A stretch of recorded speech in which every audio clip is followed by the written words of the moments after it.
ఈ చెలో మేడిగడ్డ అనే ప్రోగ్రాం ఏదైతే మేము తీసుకున్నామో మన మార్చి 1 నాడు ఉదయం 8:30కు మా పార్టీకి సంబంధించిన శాసనసభ్యులు, అదేవిధంగా శాసన మండలి సభ్యులు, గౌరవనీయులైన పార్లమెంట్ సభ్యులు, మాజీ శాసనసభ్యులు, మాజీ ఎంపీలు, మాజీ ఎమ్మెల్సీలు, ఇంకా ఇతర ముఖ్యులు దాదాపు ఒక 150 నుంచి 200 మందిని ఇక్కడ నుంచి బయలుదేరిపోతాం. తెలంగాణ భవన్ నుంచి బయలుదేరి ఒక్క మేడిగడ్డ మాత్రమే కాదు, మొదటి రోజు మేడిగడ్డ పోతాం.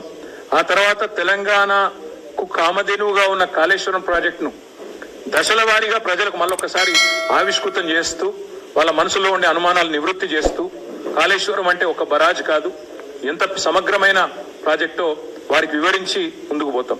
సరే, ఇప్పుడు జరుగుతున్న కుట్ర గురించి కూడా మీకు చెప్పవలసిన బాధ్యత, ప్రజలకు కూడా చెప్పవలసిన బాధ్యత మా మీద ఉంది.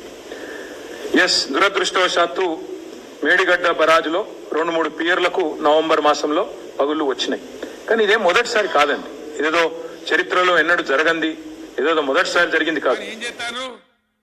మేడిగడ్డ పోతాము, బూరుగడ్డకు పోతాం, బొందలగడ్డకు పోతాం, ఏ తోకమట్టున్నది మేడిగడ్డ అక్కడ. మీ బండారం బిడ్డ